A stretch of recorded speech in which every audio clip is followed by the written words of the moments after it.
everybody, honorable jury members, ladies, gentlemen, and all my dear friends in the audiences. Today, I am representing court number 138 and I stand here to support the present date notion of one nation, one election. Now, if you ask me what is one nation, one election, then the two major tiers of governance in our country would be having the elections simultaneously in a synchronized fashion. Those tiers are the general elections and the state assembly elections. Now, if you ask me why I support this theory, then I've got a plethora of reasons for this. Just to begin with, let me tell you that this was how our democracy was originally meant to be functioning in the post-independence era. In the years 1952, 1957, 1962 and 1967, the elections in our country were held simultaneously in a synchronized fashion. That is, one nation, one election was working in our country. It was in the year 1959 that due to the intervention of the Union Government of India, the elected Chief Minister of the state of Kerala, EMS Namboodiripad, had to resign because the Union Government of India had invoked the Article 56 of the Indian Constitution. Another main reason why I support this theory is the expenditure. Just let me tell you the digits put forth by the Election Commission of India. In the year 2014, the general elections had cost us around rupees 4,000 crores. In the year 2019, the same elections cost us around rupees 60,000 crores. If we divide this amount by the total number of people who had paid income tax in the year 2020-23, then it tells us that the general elections had cost us around 20,000 rupees per income taxpayer. Moving forward, me supporting one nation, one election, another reason for this is that it is going to reduce the burden over our security forces. Let me take you all back to the year 1992 when our former Prime Minister, Mr. Rajiv Gandhi, was brutally assassinated at Sri Perambudur while he was campaigning for the midterm polls. This can surely be avoided in the near future and forever if one nation, one election is in place. Now, let me give you the example of countries like Sweden, South Africa, Belgium, where elections are conducted once in 4 years very peacefully and harmony, and one nation, one election has been applied there, implemented there for the past several years. Moving forward, I would like to add upon a point which was mentioned by our Honorable Prime Minister of India, Mr. Narendra Modi ji.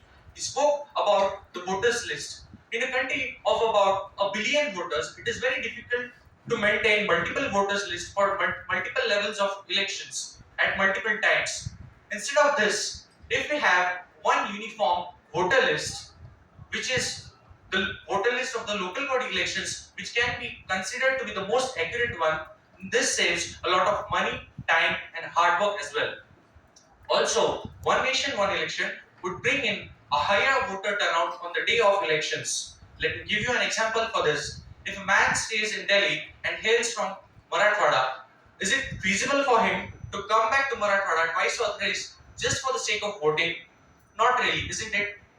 But on the contrary, if we take a situation where he still lives in Delhi, hails from Marathwada, has to come down to Marathwada just once and can vote twice or thrice for his preferable candidate, it would be practical and feasible to him. Also, let me bring to your notice the point that moral code of conduct is enforced during the elections and voting phase. It means that the government cannot bring in any developmental and progressive policies for the people of that particular region. Now, during a tenure of 5 years, just imagine the number of months and days and hours being wasted due to this moral code of conduct. This number of hours can surely be reduced if one nation, one election is enforced. Coming to probably the most important aspect of our elections.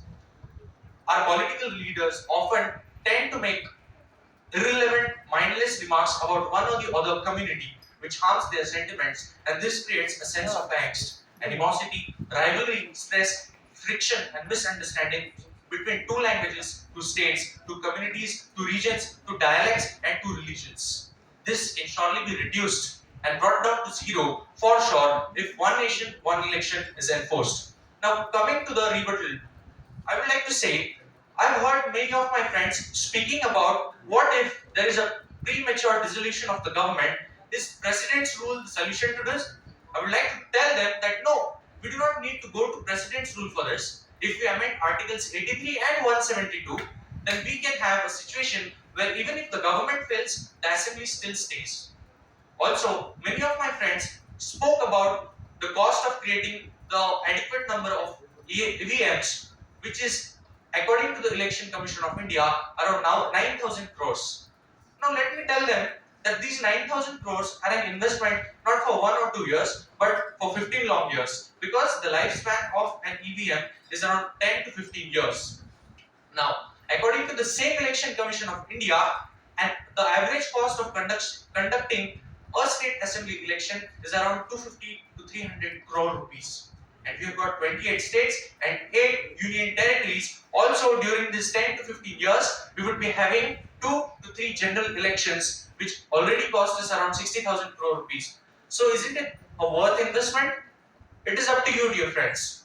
Also, I would like to speak about the regional parties being ignored, right? This was the point put forth by many of my friends, but I would like to tell them that let us take the example of the states of Jharkhand and Andhra Pradesh.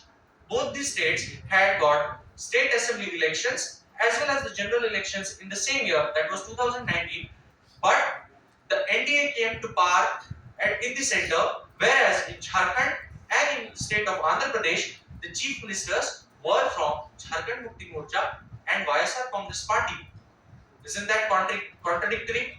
It is up to you, dear friends. With this, I conclude my say and thank you all for being great listeners. Thank you so much.